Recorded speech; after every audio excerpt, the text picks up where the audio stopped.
Would not look good. That's awesome. That's Good awesome. morning.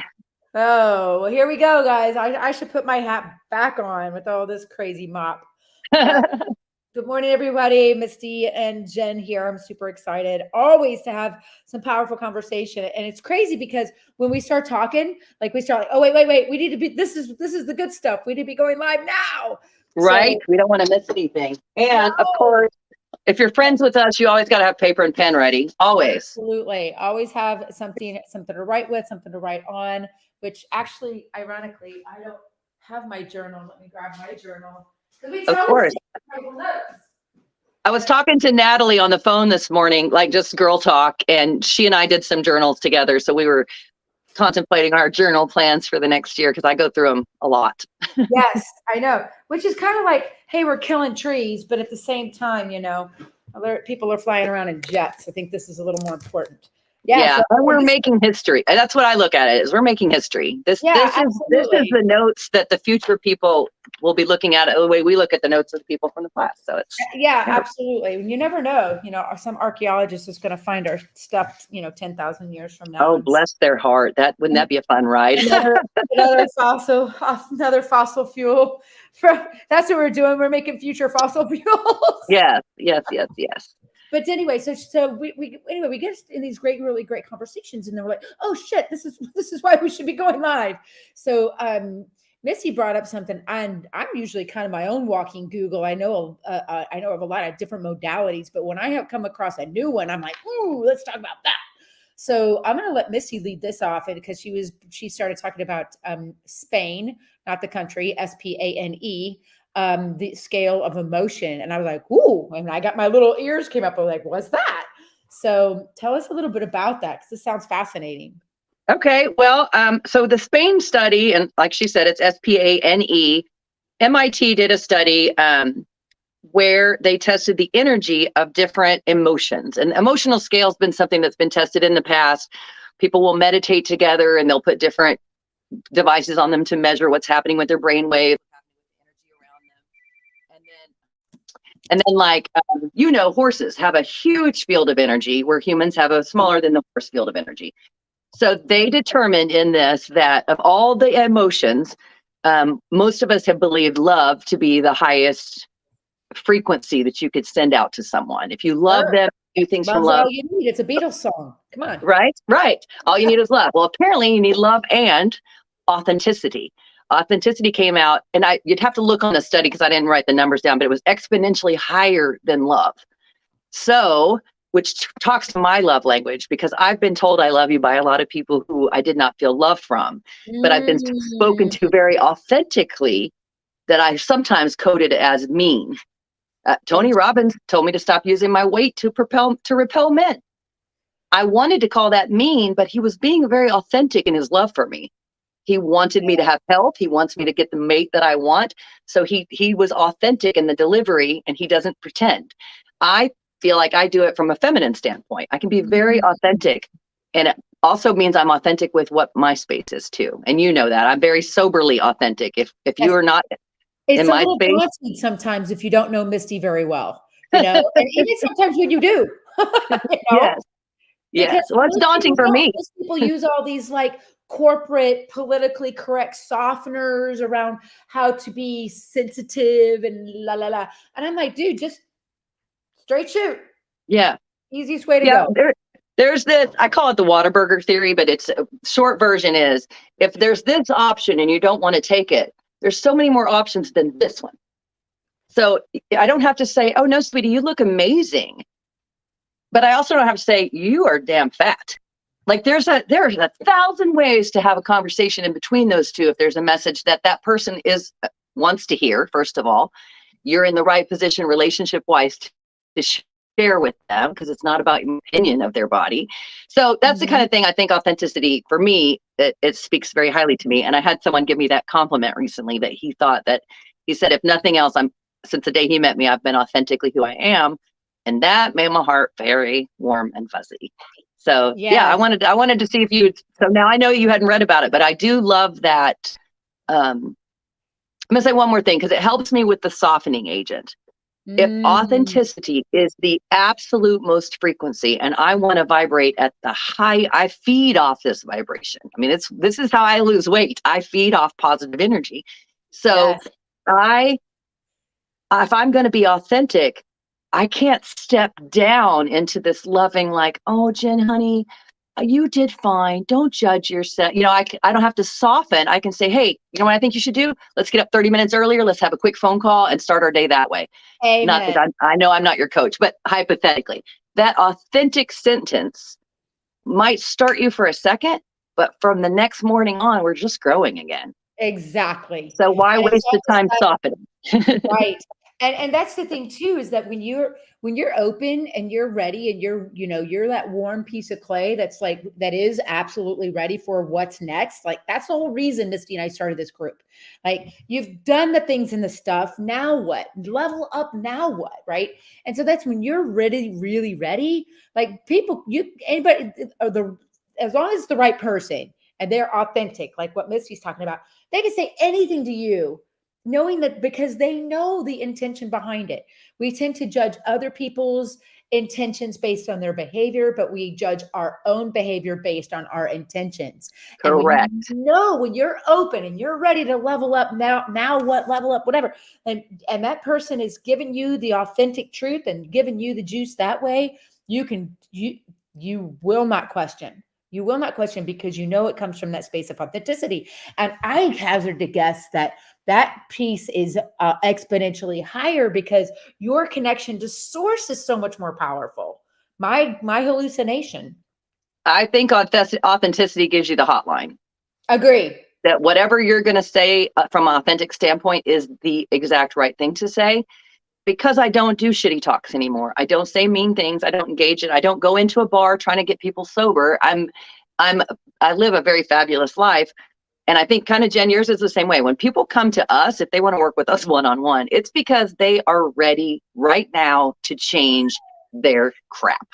They're Uh, not here to go like, what's step one in personal development? They're here because they're like, no, I don't care. I'm not doing the courses. I want you. And I'm not saying it's wrong to take the courses, but I'm saying for her and I personally, the ones that we work with are usually people who are, I am ready. And for them, anything less than authenticity would be a failure on my service. part. Yeah, So, 100%. and that's 100%. where I call it emotional sobriety, but I love the fact that it's a version of authenticity. I will not Mhm. allow my emotions to go up and down. I'm going to stay authentic. Yes. Because And that's, authentic is the best one. and even Jamie Kern Lima said, says that I love her. I love her story. She's a very beautiful woman. And she says it, and she says, and come on, we've heard it before. You can't fake authenticity. You might be able to fake other people out with your authenticity, but you can't fake it. And that the whole fake it till you make it, okay, that might get you by when you're dealing, because there's a lid for every pot, and everybody can help everybody. What did Frank Abagnale, however you pronounce his name, from the Catch Me With You Can guy said? He said, how I taught a college sociology class without ever having taken the class is I just stayed 2 chapters ahead of the class, you know, and that's you, and you can still help people even when you're in from that space, as long as you're channeling authentically. And I just ran into you said something and I've kind of been struggling with, because I just ran into a situation where this woman was just awful. And I want to rip her apart. I mean, I would just want to shred her. And I'm thinking, do I want to waste my time doing that? Because it would be coming from an authentic space. It would be standing in my truth and saying what is and what isn't. But do I want to waste my time? I don't Well, and know. that's, I think, where that intention, the authentic intention part comes in. And I may know which one we're talking about, what you're talking about.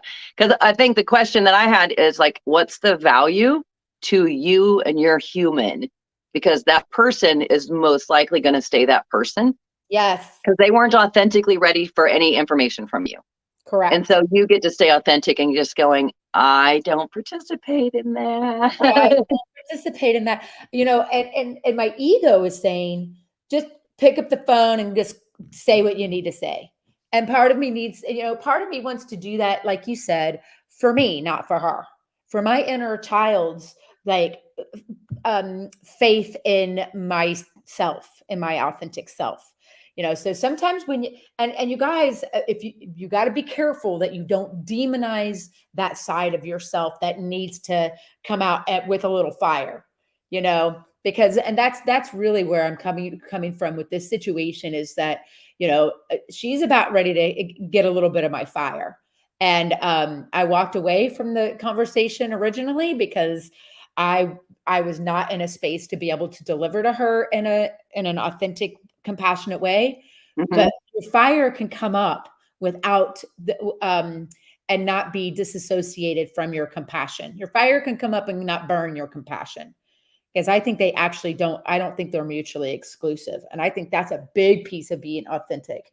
And the more we talk about it, God dang right, I'm going to call her. Well, okay, so I'm going to challenge you. We're live, so I'm going to challenge you to just think this out and don't feel compelled to answer. But I said this to someone else yesterday, so that's why it's so fresh in my mind. Perfect. If you call this person and you say everything you need to say, and she goes, whatever, bitch, and hangs up the phone, will you feel that you completed your task, or will you have a 100%. new Vincent? You still will. The cool thing about that is that, because I have done this, and you come from, so this is how you do that in my world. You get what your truth is. Like, what's the truth? What were the behaviors that were unacceptable or whatever? That's fine. Then you come in with a generous assumption. Now, this is the tough part, because your ego has to take a back seat when you come to this generous assumption place, like giving them the benefit of the doubt, right? And so I'm going to say, I know this is not some part of, the way you want to. I know this isn't your intention. Here's my truth. This is not okay with me, and this is what I'm going to do. Period. And I may not even need to do that. I could actually even say that to the mirror. I don't necessarily have to do it with this individual, unless I feel like my inner child is going to feel even more protected. I'm going to feel like I'm standing in my truth. And at the end of the day, I can put a period at the end of the sentence and rise. That's where I come from with those three things are the important parts as to whether or not you actually say something to somebody that's, transgressed a boundary. So for me, I do it differently. I always write it. If I'm still not done, I'll read what I've written, just reprocess it again. I might add more things. I might take some things out, but I'll process it here. I personally do not engage the other party unless I wish to have further communication with them. But if I'm seeking the last word, that for Misty that doesn't help grow me as a human. Mm-hmm. So when someone has done something to me in the past, now I don't mean we don't hold accountable. Like, if you need to send someone to collections, send them to collections. I'm not saying that, but right. I'm saying when someone has not met my expectation of human behavior, as I have not met others' expectation of human behavior in the past, if I don't wish to continue the relationship with them, my last word goes here. I may call you and say, can I get a 5-minute vent?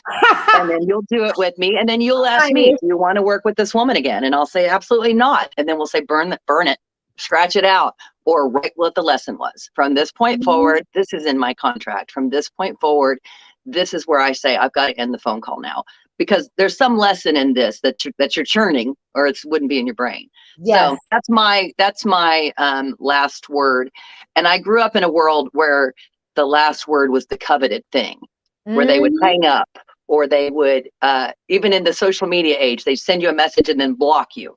So so I don't ever attempt to give the last word for Misty, just because that's a trigger for me. That last word mentality. So if I don't have something that will help the two of us move forward, then I don't. Now, I've had people where I say, hey, one of my best friends, he actually said it to me. He came in and goes, you can be mad at me, but we're going to sit here till we figure this out. We've been friends for 6 years. Have a seat. Exactly. That was perfect, because we did want to continue our relationship. So we did need to fight it out. Right. And we're still friends today. I've had other people where I stayed in and went, you did this and you said that. And they're like, so, and then I'm like, oh shit, now I just spent all that vial out and I get nothing. Like, there was no satisfaction. It's such a brilliant thing. And I think it's sometimes it's like you said, if there's some interesting ways, like you talked about your friend, like, you're going to be friends with this individual, even if it's something where you necessarily, you have to work with this person, or you're going to be in the same circles and you're going to have to see them from time to time. Having that conversation might be worth doing. But I've already blocked this individual, and then she circumvented a way to figure out a way to get back to me. And so I've said my piece, and I don't after you blocked someone, they messaged you again. They found, she emailed me. Actually, no, it doesn't matter what the details of it is. She chose to inflame the situation by involving a third party. And that's what got to me.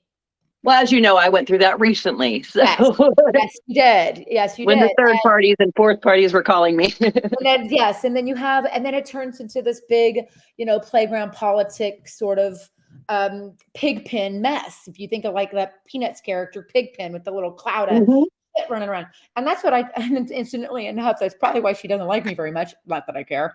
But I was like, you have like this Pigpen sort of energy around you with all this chaos and dirt and stuff. It's like, just be still, let it settle. And maybe, but no, instead of reaching out in a way that was healthy, she chose to bring a third party in. And now, you know what? That's okay. I'll just talk to the third party, because I absolutely do not need to engage with her, because that's her MO. She likes that conversation. And that's the whole reason I blocked her in the first place, because I didn't want the circle talk. And when you said earlier that your ego sometimes gets in the way or whatever, and you have to check it to make sure. Yeah. What I know, and I don't know the person and I don't know their name, so I can say this without judgment.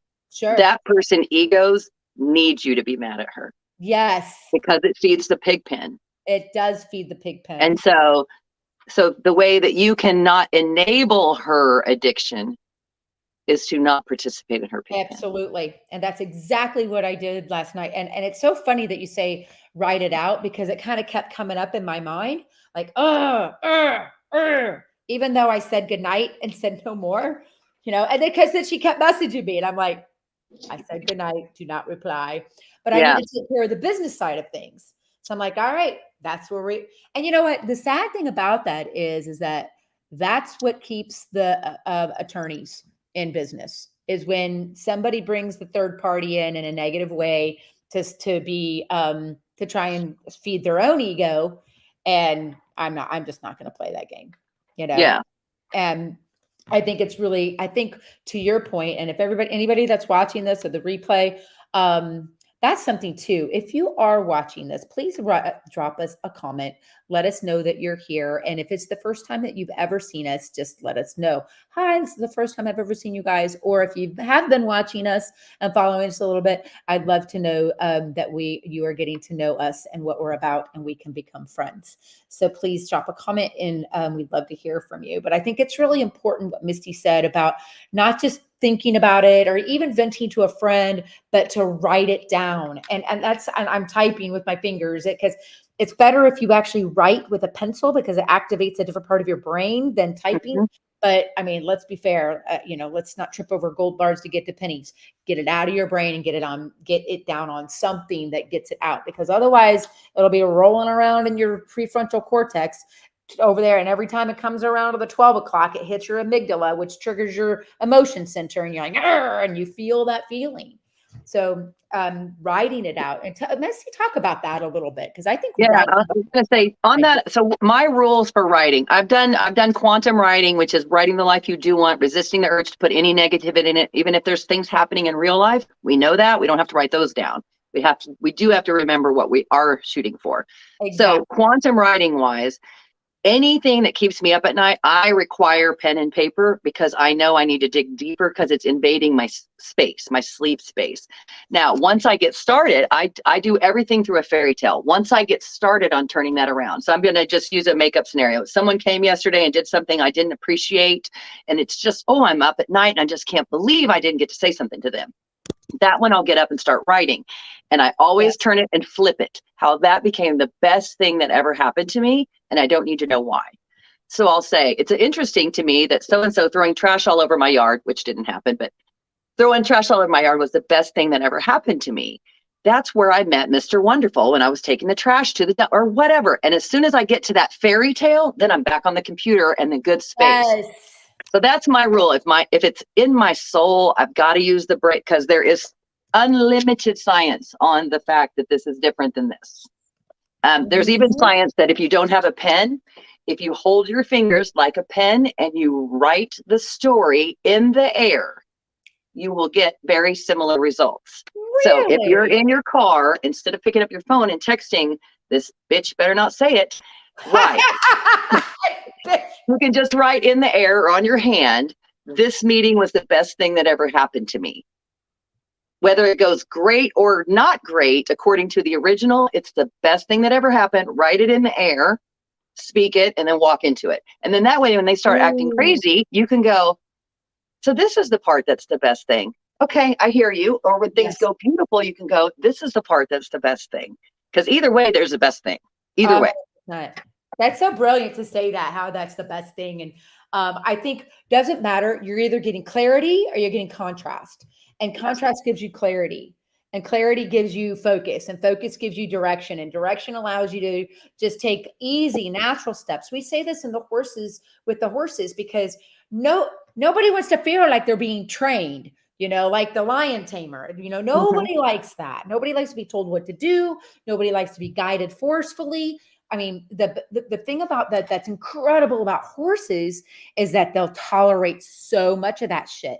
I just recently on Saturday had to let a horse go, and that was he was Maverick personality type. And so he was that just sort of. To be clear, it was not Maverick. It was someone who's like Maverick, to be clear. Maverick. It was a dear friend of mine. She's one of my closest friends. I love her to death. She's always had my back, and it's going to make me cry. But she had a horse that he was older, and I trained him, 10 years ago. He was old back then. And so the beautiful thing, his name was Rio, and it was a beautiful soul. He had the Maverick personality type, very introverted, very stoic, sort of, you know, the karate man bruises on the inside sort of mentality. And he gave and gave and gave. It was like the giving tree. And what's really amazing about how the parallels and the parallels and the mirrors and the way horses show up is that when you align, you don't force, you come from an authentic space, and you put the relationship first, the relationship with the horse first, they don't feel like they're being trained, because you aren't getting contrast to show you what you don't want. You're just getting clarity. And when you get clarity, you can get aligned, you can get focused. And then they go, oh, the next natural step is this. Oh, the next natural step is that.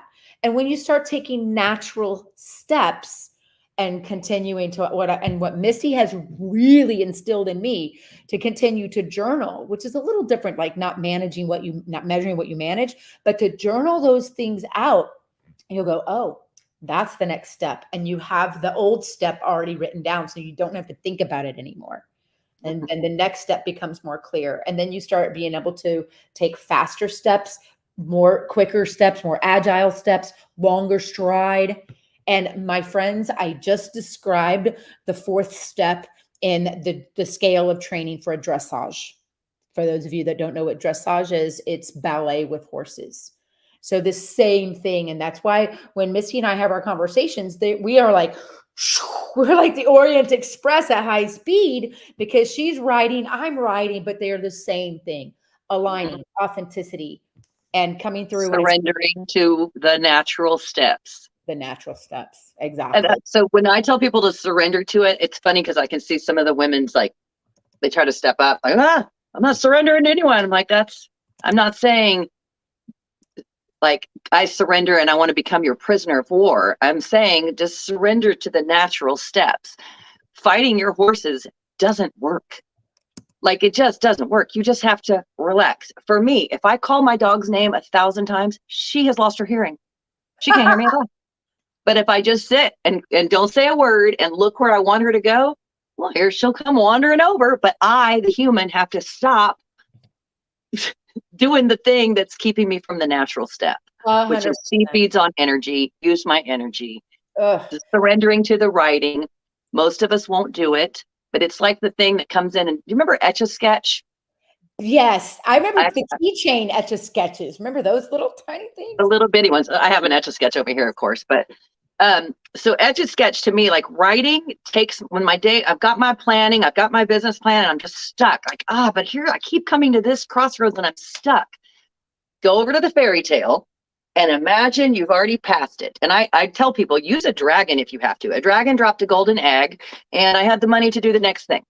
Because the how is irrelevant, Yes. go to the next. Because in the next, there's usually a code in there I can find, like a clue in my fairy tale to go, actually, if I jump back in reality, I could use that right now. And there we go. Now my business is back up and running again. Exactly. It's like those choose your own adventure books. Remember those? You know, you get to like page 38 in the book, and it would be like, you know, do you want to try and make friends with the alien? Turn to page 97. Do you get your lasers out and blast the aliens? Turn to page 122. And so you turn to page, 97, and you make friends with the aliens, and then they shoot you, and then you're like, oh no, and you go back to page, with life, you don't get to go back and make the other choice. And that's why surrendering to the next natural steps is so critical. And I love what you said about the how is irrelevant, because I mean, let's face it, a dragon could drop a golden egg and you would not even recognize that that's what was happening if you're looking around for the way you think it should be done. Because if you knew, you already would have done it. If I knew, I would have already done it. So to me, it's fascinating. Like, the fog, the fabulous opportunity for growth. When the fog comes on, that's a fabulous opportunity for growth. Man, I've exercised all my thoughts. Now I can go look at all the rest. Like, it's such an exciting place to know I've looked through everything. And because I know it can be done, now I can search elsewhere. So that fog moment has got me re-energized, because it used to be like, oh, I'm at a dead end. No, I'm not. I'm at the doorway to unlimited other options. And that's the key piece, because we get such tunnel vision. And you have called me out on this so many times. You're like, Jen, that's an 80s song that never made the top 40. You can stop playing it, We tend to do that, I mean, girls just want to have fun, not girls just want to get shit done. Right. So that's what I keep saying. Like, wait. And that's where understanding and the surrender is so critical, because when you get back in your head, and they say, when you're in your head, you're dead, you get back in your head and you start going, I need to do this. I need to do this. Well, you know what? You actually don't. And one of the beautiful things that I learned from Rio's passing over the weekend is, and I am definitely going to cry, how much I miss being around horses. And you're like, you have horses. Yes. My guys are all beautifully trained. They're, they all are great. They all, they're boring, compared to, I'm bored with these guys. Like Trace, I know exactly what he's going to do. But, and honestly, they're getting a little bit older. So I'm mindful of that. But I really missed the opportunity I didn't want to leave the hospital. I didn't want to leave the hospital. I wanted to stay there. In fact, I was like, I wonder if I could go volunteer. That's how I was thinking about. What does it tell you? Let's get your head out of the sand and go. Horses, Jen, you need to get back out with the horses. So I've been rolling this around in my brain, and you and I have talked about it a million times about how to set up what I want to do as a charity. And man, I have been dreading this moment, because it wasn't in that timeline of the next natural step. But I need to start my own horse rescue, because I can't find one I like. The one I was volunteering at, where I got Bella and Rose and Rio and met my friends, like, they are horrible to people. Rescues are broken. There are some great ones out there. I'm not going to say, but there's over 16,532 horse rescues registered with GuideStar right now. And I guarantee there are so many of them that need, for horses, just strictly for horses, and that need help. They are happy horse, empty wallet. They're just struggling, and they have no quality trainers for the horses to rehab. They're just broken. And I have too many skills in that world, and too many opportunities. What'd you say? Opportunities for growth. What was the first one? Fabulous opportunity for growth. Fabulous opportunity for growth. And after I ate an entire pizza yesterday and cried a lot, the fog lifted for me, and I said, I know I need to do this. I know I need to take this step into this unknown world of golden eggs of dragons and surrendering to the next natural steps. So here it is. I'm live on Facebook saying it. So Oh, good. yeah. So and that's Leveling up is not supposed to be a simple, easy baby step. Like leveling up takes some of this angst. oh yes, So, 100%. And the angst comes really with the pull of other people's egos that you've allowed to attach to your boat like a barnacle. And so when you can scrub the ego barnacles off from other people, your parents, what other people have criticized you for in the past. You know how many times I've been criticized for this, just trying to help somebody with a horse, accused of like some really terrible fabrications of like stuff you wouldn't say to your mother, that kind of stuff. So you have to really, the angst comes from the belief that you're going to continue to experience pain if you continue going down this next natural step. But the truth is that the guidance from the pain gave you that fabulous opportunity for growth back then. And it's not the same. You're never stepping in the same river twice. no, you're not. And like being comfortable in the discomfort is only possible when you're in that lane of passion. So with like you would be uncomfortable starting a horse rescue is one kind of discomfort. Being uncomfortable going to work at a bank teller for you would be a whole different type of discomfort. I think you just described my hell. Well, yeah. So to me, that the barnacles are, and I ask people, why are you not doing that? Their because is everything in their world, right? That's their number one addiction, whatever their because is. So if it's because my kids would be angry, then I'm codependent with my children. I'm not judging you for that. I'm not now. I have spent lots of my life very codependent on my children. I can finally say that we are each having our own individual experiences in life, and it's beautiful. But a lot of angst in that transition. And so whatever your because is, well, because she's going to think I'm okay. So your addiction is other people's emotions. Because my husband, okay, so your addiction is your support from whatever it is, it's your addiction. And then you can go, okay, I'm comfortable with having that addiction. How do I manage it? How do I work with it? So I think it's okay to have angst as long as it's for where you're trying to get to. Sure. And that's why that quantum story helps. It's a beautiful, yes. And I think that's a good, really great, and we can always take it back. I can always take it back to the horses. Missy can always take it back to writing an incredible story of angst and back to the dressage, however you want to say it. When that you get downgraded if your horse's tail swishes. Right? If your horses have their ears back or, their expression looks sour. So there's different things that you could but think about it. When I'm concentrating on something, I'm not sitting here like a golden retriever, like joy. And when I'm concentrating on something, my brows might be furrowed a little. I might have like a little bit of I might have that look on my face that looks like kind of intense or a little determined. That's the angst that we're talking about.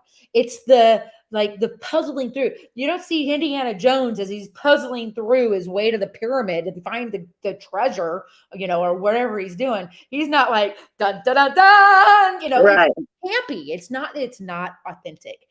There's that moment of intensity as you start to work through the things that have created contrast from you, whether it be from people that the beliefs that you have acquired in this lifetime, the beliefs of your parents or your generations back. Epigenetics says it goes up to 7 generations back. And in my theta healing practice, we talk about communal beliefs, beliefs of historical beliefs up to 42 generations back. And then we have beliefs that are attached to the core of our soul. And so when you're working through those things, and I love your reason why you're not doing what X, Y, and Z is your addiction. And man, that hit home so hard for me because Misty and I know what my addiction is lately. So, but it's really powerful to go, you know what, when I recognize that after the because is where I can just insert the cassette tape of whatever addiction flavor I've chosen that day. And I'm saying me, meaning like you guys too, for those of you watching, you're just going, which cassette tape should I because I'm old, because we still have cassette tapes in my house, apparently. So we have, which cassette tape am I plugging in to the after the because? Mm-hmm. And that's really profound, Misty. And this is the other thing I want to offer, especially Misty's brilliant at this. I'm good, but I've seen her do some things where it's like she looks at the whole Hoover Dam and she goes, there's the crack, and then that's it. Then we walk away and we go back to Vegas and lose all our money because we're addicted to gambling now. No, just kidding. But that's just it. She comes in, she goes, boop, and it's the after the because is your addiction.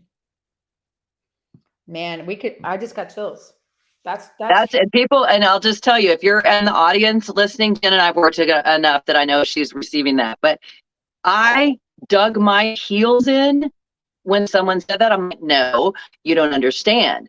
I can't do it because of Hayden. That's a little different. And then the question was, so nobody with a handicapped child has ever succeeded? I'm like, oh, because I couldn't do it because I had a story about Hayden.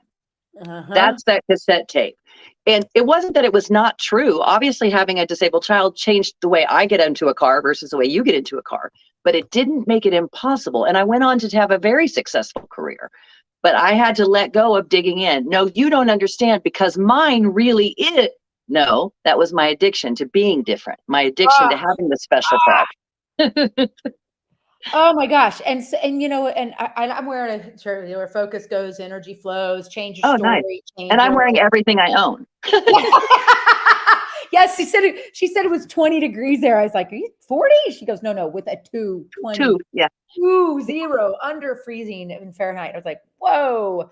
So yeah, that's cold because I'm obviously a tank top. In fact, side note, my other tank top that's like this, you bought for me in Dallas, and you paid for me, and I paid you back. I don't remember that, why I brought it up, but it's just like that tank top says, change your story, change your life.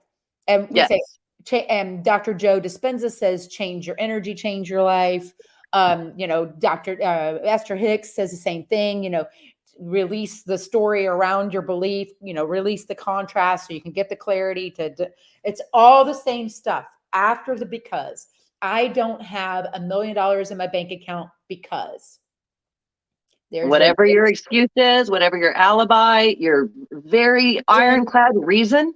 Yes. If anyone has ever done it with that, that's not a valid reason anymore. And with 7.8 billion people on the planet, I suggest you not spend your time looking for the one person, or the one thing that you can attach your story to that no one else has done. Right. Oh, and I tried. People try all the time. I tried when Hayden died. I tried. I was like, no, you don't understand, because I'm also an empty nester now, and and then I just had to hear that. Look at you trying to come up with your own because. Stacks. Look at you. Yeah.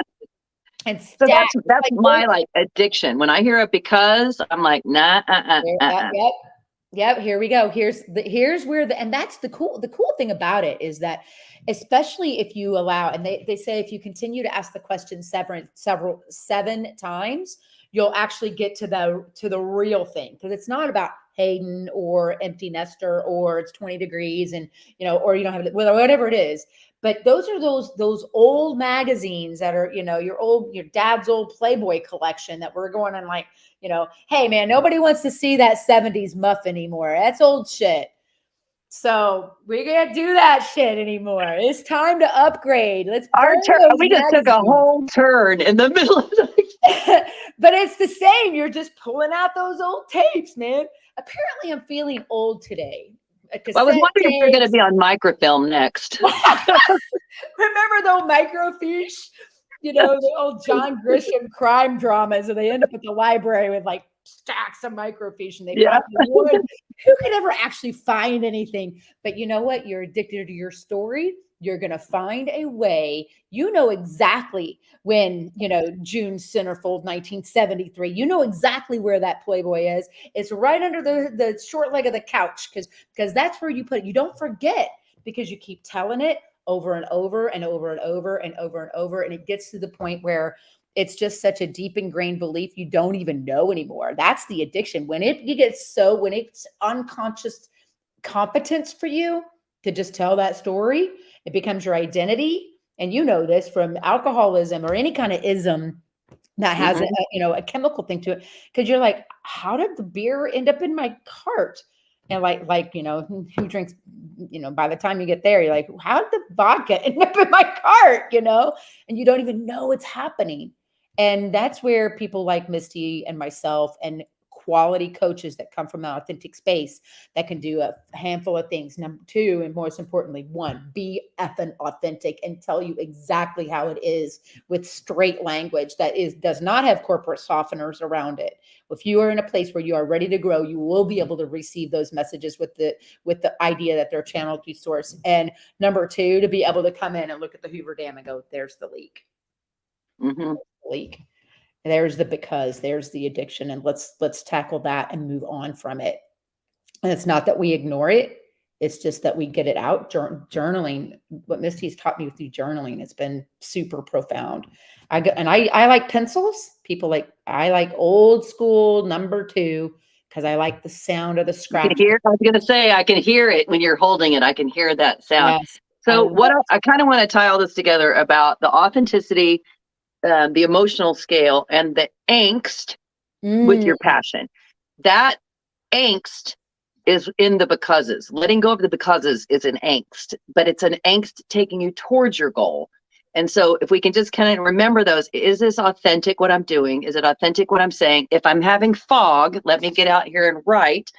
And like you said, if you're telling the story on automatic, actually another author, his name's Stephen Thomas, he challenged me. He said, could you imagine if we could only tell our negative stories one time?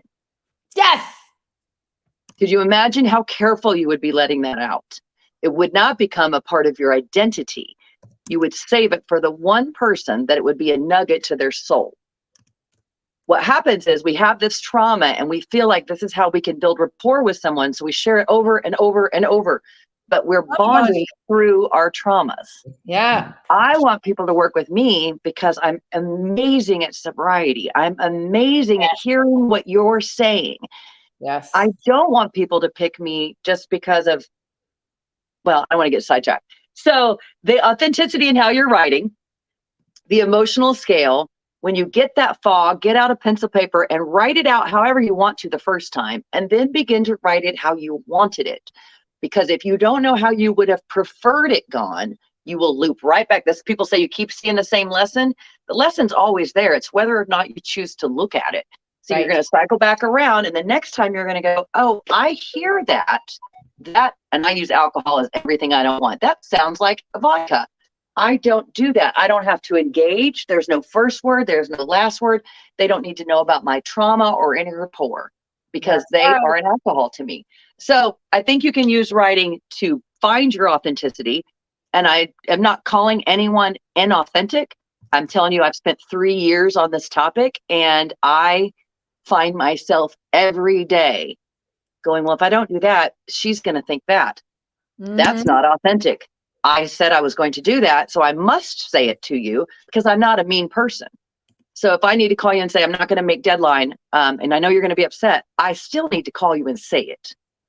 And then you have the opportunity to say to me, well, I'm afraid we won't put you in, or no problem, we've got an extra hour, whatever it is. But the authenticity requires I say the truth without emotional coloring, because if I'm in authenticity, I can't color it with despair or doubt or fear. There's no room. And so the no doubt lipstick, if I'm coming from a place of authenticity, and doubt is an addiction that loves to be inauthentic with me, loves to just sprinkle in when I wake up in the morning and go, hey, is a light bill due today? I'm like, excuse me, we don't doubt, excuse me. Voice that just tried to photobomb me. So I have to be sober from those things, and it keeps me authentic. It's so true. And I think that, one of the great metaphors that physical metaphors that Tony Robbins brings to the table is with, the fire walk. You do not have time you walking across coals. You don't have time to talk about your ex-husband's new girlfriend. You don't have time for that. You have time to stay absolutely laser focused and in a peak state to move across and allow the angst of the puzzle for you to solve the puzzle.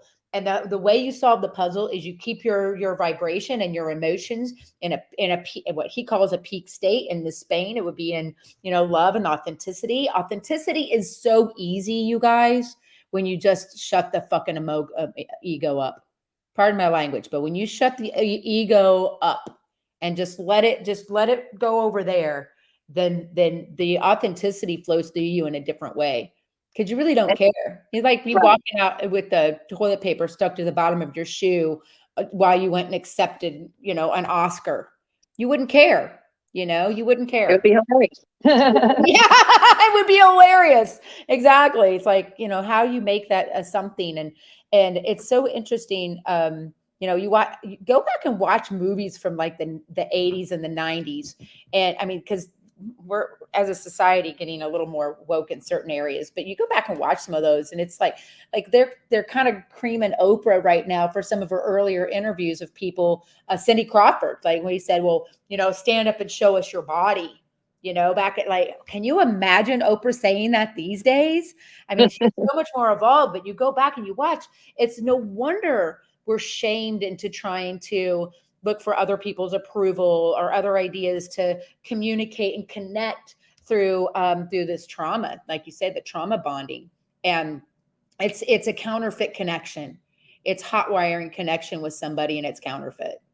So on that note, I think that if anyone watching wants to come to beautiful Mena, Arkansas, it's chilly there now, but it's gorgeous property to just get off the grid and go spend some time with Misty, finding that little crack in the dam, or if you want to come and play with horses with me in sunny Florida. It's too hot in the summer, so for me, go to Jen in the winter. Come to me in the summer. That's right. Actually, I shouldn't say that. I am going to have a writing retreat here in the early spring. Well, you can do winter because you can put more clothes on, but you can't take more clothes off.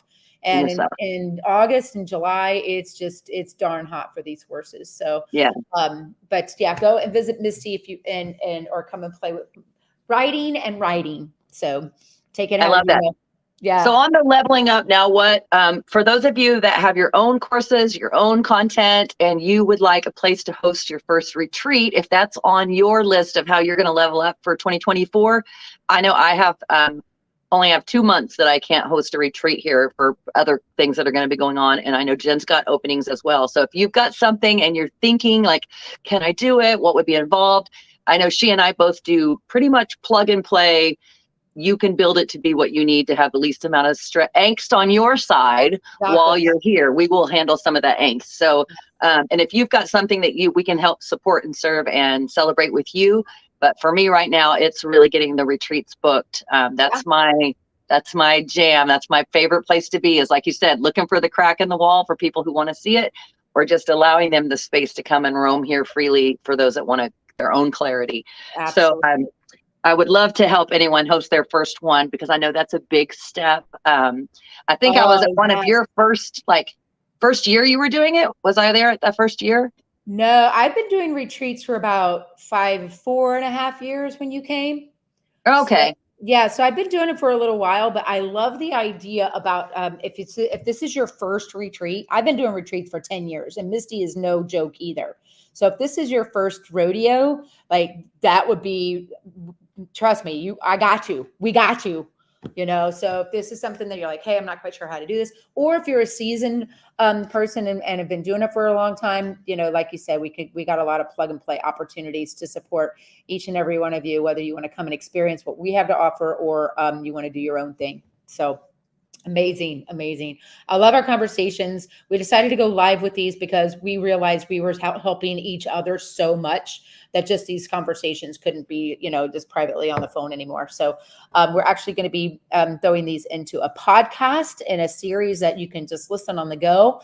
So stay tuned for that. And we're going to be checking in probably about, I don't want to commit to anything. I know better with Misty to commit to anything specific, but what, you'll see us on here once in a while. We like to hop on about once a week and do something that adds value to your life, hopefully, and gives you some insights to help you get through the angst of your day so you can live an authentic, more authentic life. So very much appreciate Misty and everything that she does, because it's been an incredible help. she's a magician. There's no doubt. But just not with technology. That's where Jen comes in. She hosts all this and makes it possible so that I'm not just talking to my kitchen. But we do. So yeah, we have a lot of great discussions, a lot of great fun. We are going to be doing some things exclusively and privately for the people that are interested coming down the pipe. So stay tuned. Lots to come. Great things as we continue to grow and serve. So thanks for tuning in, guys. And I in mind with it. Believe in yourself. It will change your life. I can't help it. So yes. Okay. Keep writing. Anything I can support you on this week, Jen? Anything new coming up? Nope.